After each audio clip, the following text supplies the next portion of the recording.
kita dengan kitab takwa, rindu, takut tapi rindu. Takwa ni takut kepada Allah tapi kita rindu kepada Allah. Maka diberi judul takut tapi rindu. Maka kita sampai kepada martabat takwa. Dan martabat takwa yang pertama telah kita bincangkan iaitu martabat tawaqqi. Bismillahirrahmanirrahim. Assalamualaikum warahmatullahi wabarakatuh. Alhamdulillah wassalatu wassalam ala Rasulillah wa ala alihi wa sahbihi wa man walah. Rabbi shrah li sadri wa yassir li amri wahlul 'uqdatam min lisani yafqahu qawli amma ba'd. Faya ayyuhal muslimun ittaqullah faqad fazal muttaqun. Kaum muslimin, tetamu-tetamu Allah yang dikasihi lagi disayangi kerana Allah SWT, alhamdulillah kita merafakkan setinggi kesyukuran kepada Allah dapat kita sampai awal ke masjid pada hari ini untuk kita memenuhkan tanggungjawab kita sebagai hambanya, menunaikan panggilannya, seruannya, iaitu fardu Jumaat, menunaikan kefarduan Jumaat. Dan kita bersyukur kerana seminggu lagi kita dapat bertemu dengan hari Jumaat, penghulu sekalian hari. Dapat masuk dan hidup di dalam hari Jumaat, penghulu sekalian hari, dan dapat pula memberikan masa untuk kita mendapatkan peluang-peluang membuat pahala di hari Jumaat ini. Kita manfaatkan sebaik mungkin dengan i'tikaf kita, dengan baca Quran kita, dengan sedekah kita, dengan dengar tazkirah kita, dengan dengar khutbah kita, dengan sembahyang Jumaat sunat dan sebagainya. Semua komplit kita buat amal-amal soleh, baca surah Kahfi, banyakkan selawat. Kita buat hari ini kerana belum tentu minggu depan kita boleh masuk Jumaat yang akan datang, belum tentu. So apabila kita dah berada pada hari Jumaat, maka manfaatkanlah untuk kita melakukan sebaik mungkin amal soleh pada hari ini. Banyakkan bersedekah pada hari ini, kerana hari ini sedekah tak sama dengan hari yang lain, kerana hari Jumaat penghulu sekalian hari. Hari untuk kita mengembirakan juga para yang du'afa, masakin, fuqara.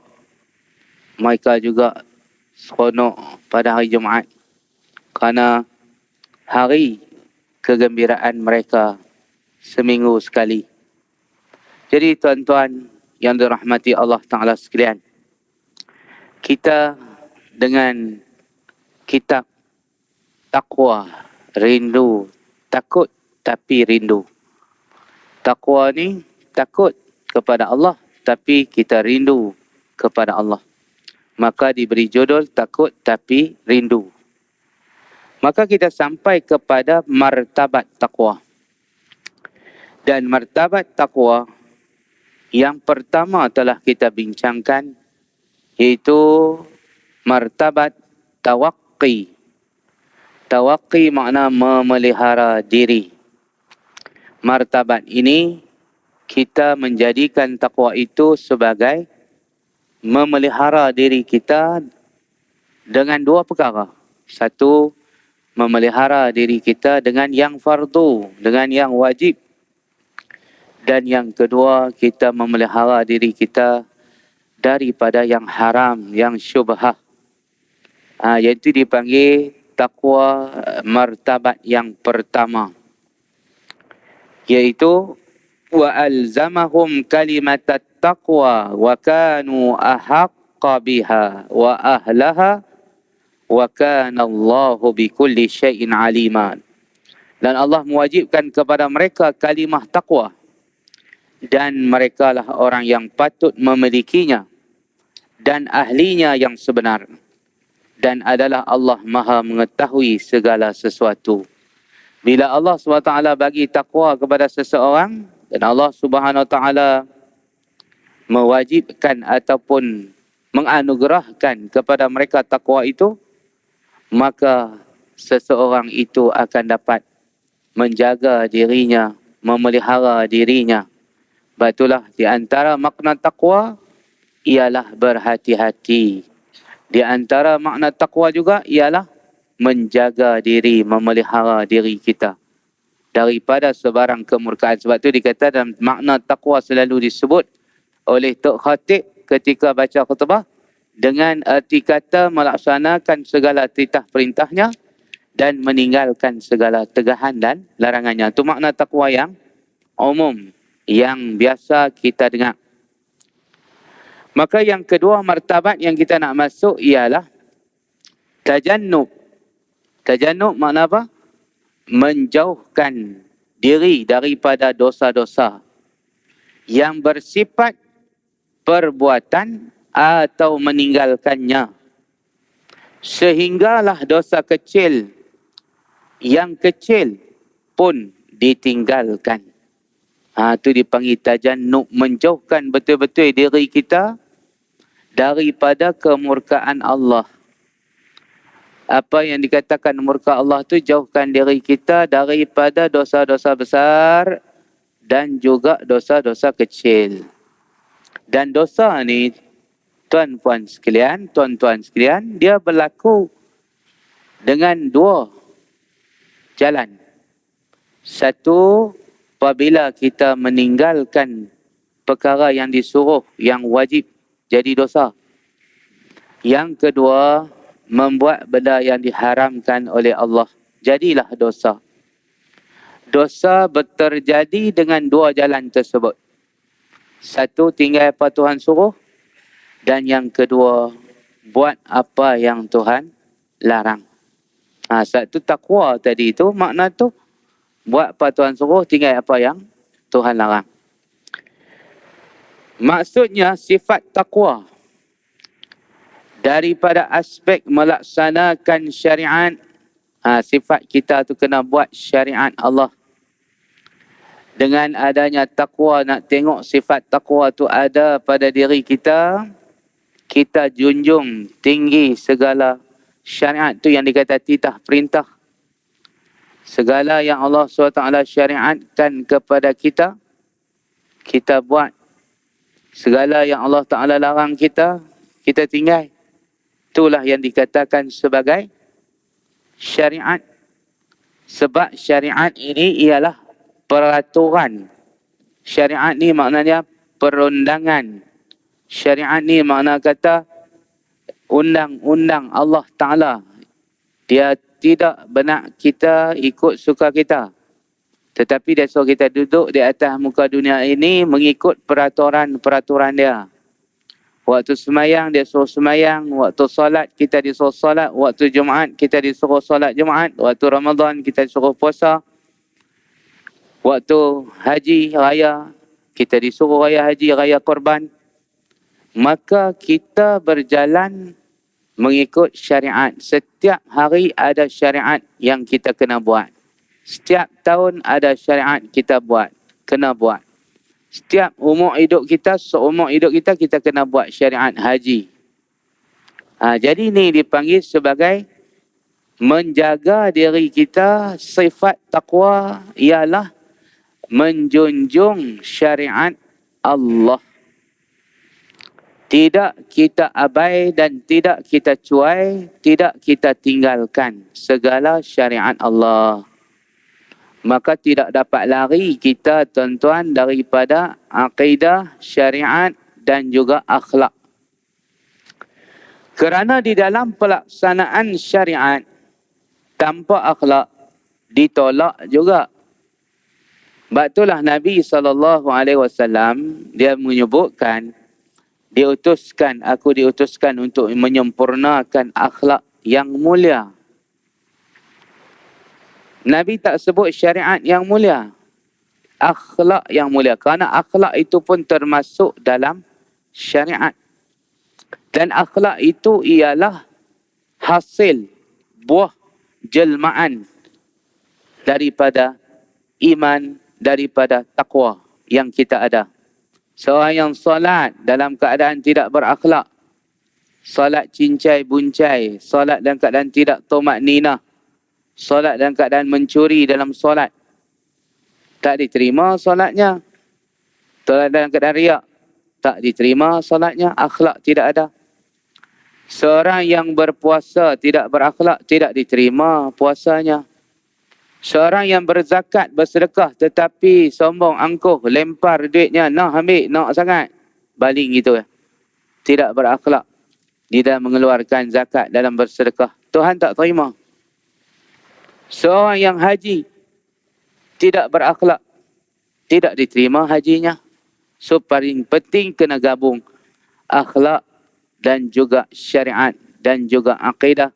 Akidah, syariah dan akhlak. Tiga ini adalah taqwa. Dengan kita memelihara ketiga-tiga aspek ini, barulah kita mencapai darjat taqwa.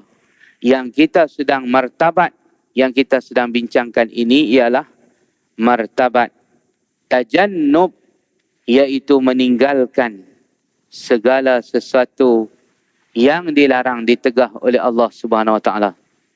Sebab tu dalam ayat Quran surah Al-A'raf ayat 96, hasil daripada kita jaga diri, memelihara diri, menjauhkan diri daripada kemurkaan Allah, junjung syariat-syariat Allah yang bukan hanya dalam bentuk ibadat saja, tapi dalam bentuk berbagai. Jaga kawasan kita, pihak berkuasa tempatan kena jaga kawasan-kawasan, majlis-majlis daerah, majlis-majlis bandaraya, kena junjung syariat. Jangan biar berlaku pesta-pesta yang melanggar syariat, kerana kita duduk di dalam peraturan Allah Ta'ala. Di mana kita berada, posisi kita. Di mana kita berada, jawatan kita. Kita membawa gelar hamba Allah, umat Rasulullah sallallahu alaihi wasallam. Daulatkanlah undang-undang Allah itu mengikut posisi, jawatan, kedudukan yang kita ada, yang kita ditempatkan. Nah, kalau ada benda tu dalam diri kita, bahagialah kita tuan-tuan dunia dan akhirat.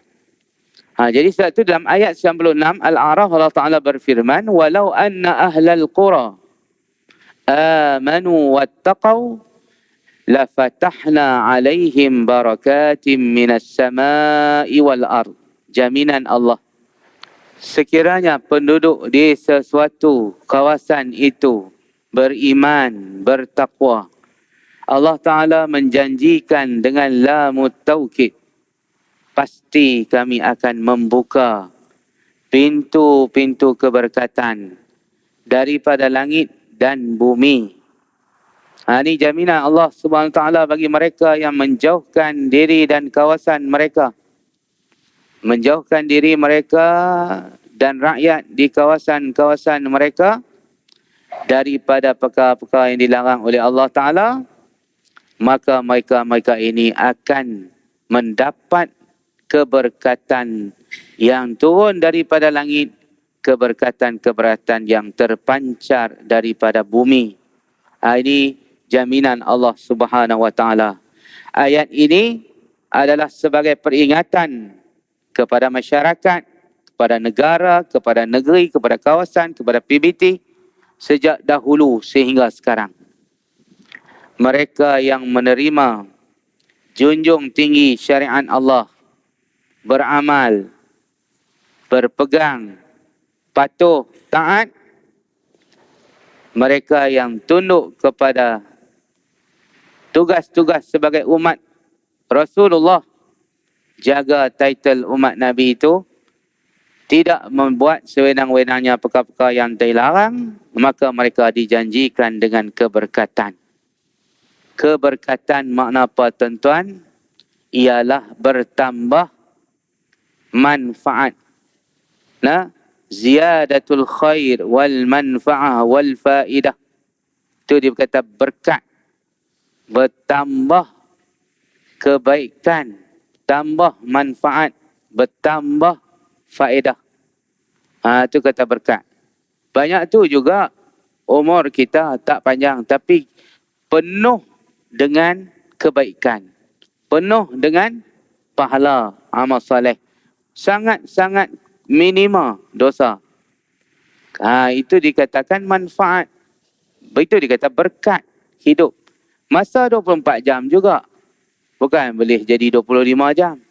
Tetapi 24 jam dia tak sama dengan 24 jam kita. 24 jam kita banyak sia-sia. Dia 24 jam dia banyak jadi pahala. Itu berkat. Menambah kebaikan dan faedah dan manfaat. Itu dipanggil barakah. Itu sebab tu yang dijanjikan Allah kepada orang yang bertakwa, yang beriman di satu-satu kawasan, Allah janji dibuka pintu-pintu keberkatan. Makna pintu-pintu kebaikan Allah akan buka. Duduk macam tempat lain juga. Duduk macam dengan tempat orang lain juga yang kafir, yang engkar. Sama. Tetapi kawasan yang ada iman, yang ada taqwa, Allah bagi keberkatan. Keberkatan dia dari sudut yang kita tak nampak.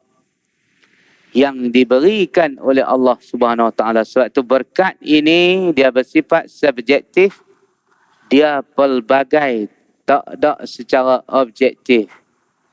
Dia bersifat umum, bersifat luas dan dia boleh kena kepada semua, boleh dapat kepada semua orang dengan berbagai cara. Dan berkat inilah yang kita selalu minta agar diberkati.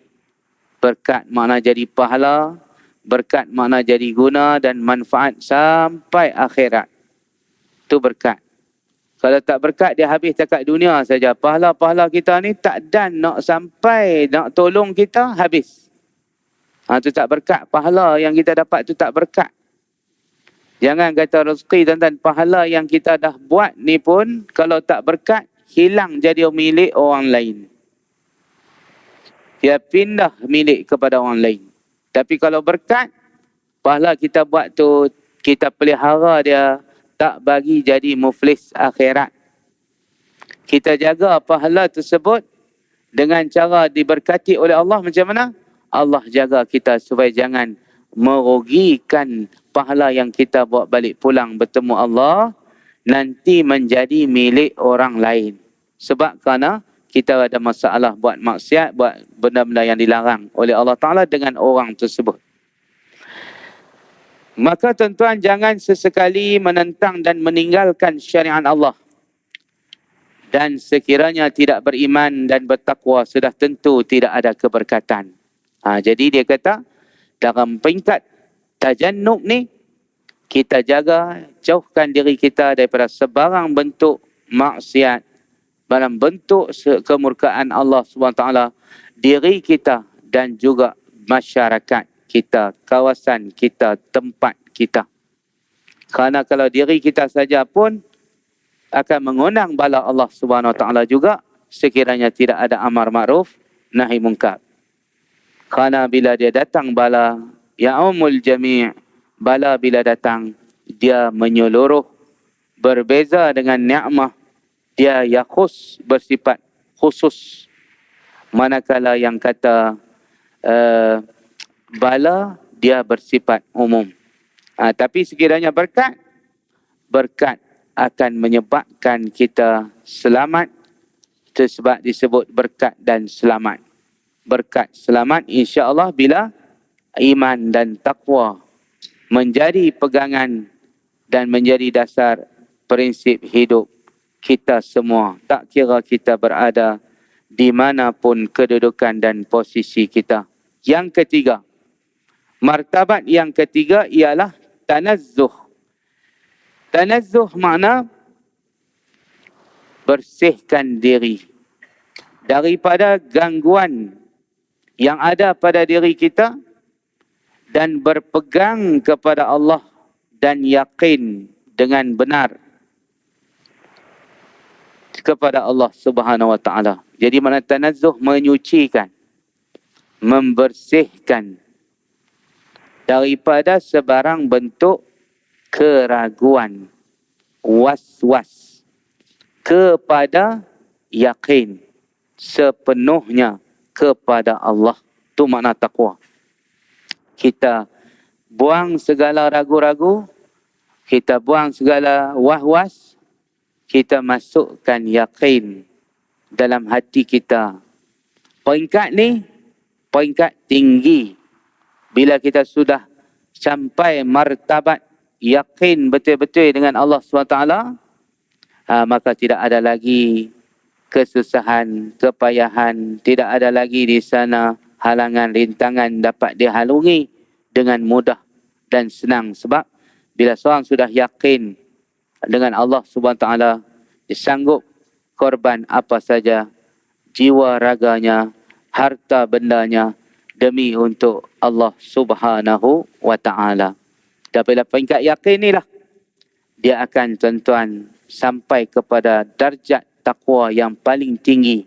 Hak disebut dalam khutbah, ya ayyuhalladzina amanu taqullaha haqqa tuqatih. Wahai orang yang beriman, bertakwalah kepada Allah dengan sebenar-benar takwa. Bukan takwa hak cikai-cikai yang command, tapi haqqa tuqatih, yang betul-betul original. Takwa yang betul-betul pure. Nah, bukan takwa yang tak tulen, yang tak asli. Hak kita disuruh bertakwa kepada Allah tiap-tiap minggu. Disebut oleh khatib kita di awal khutbah, sekali kita akan dengar. Itu ialah takwa yang paling tinggi, tahap martabat ketiga. Martabat ketiga iaitu dipanggil tanazzuh. Takwa kepada Allah dengan sebenar-benar takwa. Yakin betul-betul. Wala tamutunna illa wa antum muslimun. Jangan mati melainkan dalam keadaan kamu Islam. Wa'tasimu bihablillahi jami'a. Pegang teguh dengan tali Allah. Jangan bercerai-berai, jangan berpecah belah. Maka di situ tuan-tuan, ayat ini bila kita huraikan kaitannya dengan menolak pengaruh ajaran ahli kitab di kalangan Yahudi dan Nasrani dan gangguan perpecahan sesama sendiri. Apabila tiada takwa, mereka meninggalkan petunjuk Allah daripada ajaran Islam yang dibawa oleh Rasulnya Nabi Muhammad sallallahu alaihi wasallam. Ini punca perpecahan, punca kepada hilangnya perpaduan apabila mereka meninggalkan apa yang dibawa oleh Allah dan Rasul, meninggalkan apa yang telah ditinggalkan oleh Allah dan Rasul kepada kita semua, kitabnya dan juga sunnah nabinya. Itulah menjadi punca kepada perpecahan, dan itulah menjadi punca perbalahan di kalangan Bani Israel, umat sebelum kita, dan ia juga berlaku di kalangan kita umat Islam apabila berlakunya manusia yang meninggalkan apa yang telah ditinggalkan oleh Allah dan Rasul. Satu cendekiawan Islam, Muhammad Al-Gharnati. Al-Gharnati disebut bahawa takwa mempunyai 5 darjat. Bagi dia 5 darjat. Hak tadi Imam Baydawi kata 3 darjat. Iaitu takwa yang pertama dipanggil tawaqqi, yang kedua dipanggil sebagai tajannub, dan yang ketiga takwa yang dipanggil tanazzuh. Imam Al-Gharnati dia sebut 5. Pertama, takut menjadi kufur daripada kekufuran yang dinamakan maqam Islam. Itu dipanggil takwa tahap maqam Islam. Takut nak berjadi kufur, takut nak jadi kafir. Takut jadi kafir saja, tapi fasik masih buat kefasikan. Maknanya dia tak terjebak dalam akidah, dalam jenayah syirik. Tapi jenayah lain dia terjebak juga. Ini tahap yang pertama. Yang kedua, takut terjerumus kepada maksiat. Ini bagus. Takut buat maksiat, takut buat dosa. Dan yang diharamkan oleh Allah SWT. Ini dinamakan maqam taubat. Taqwa maqam taubat dipanggil. Mana dia tak berani buat benda-benda yang maksiat, benda-benda yang berdosa.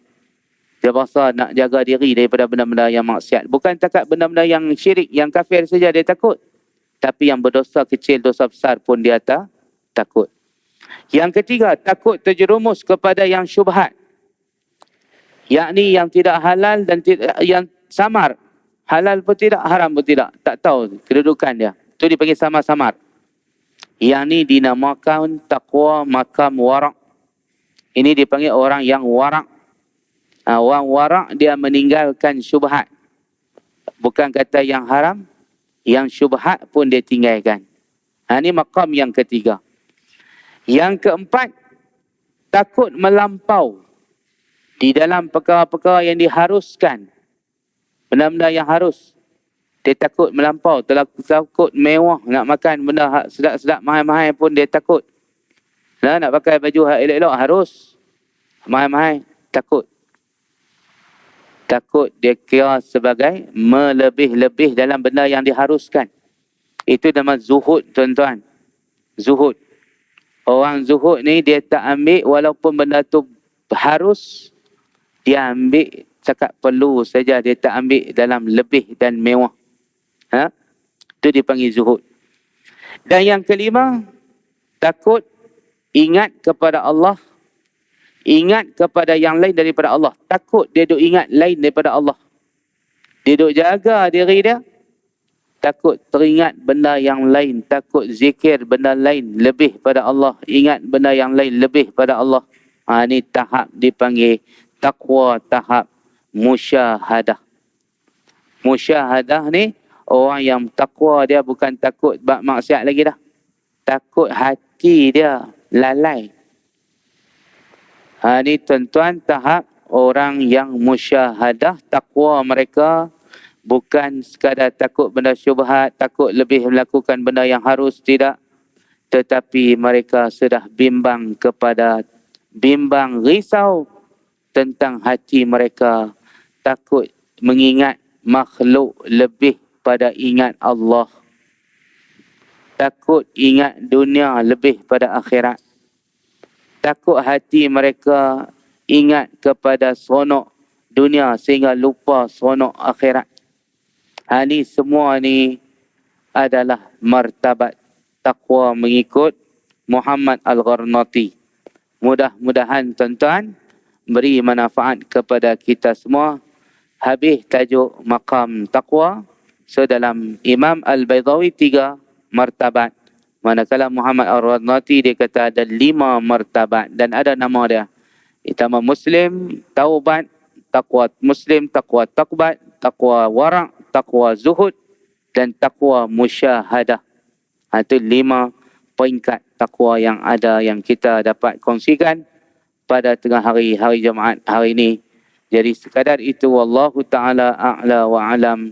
Wassalamualaikum warahmatullahi wabarakatuh.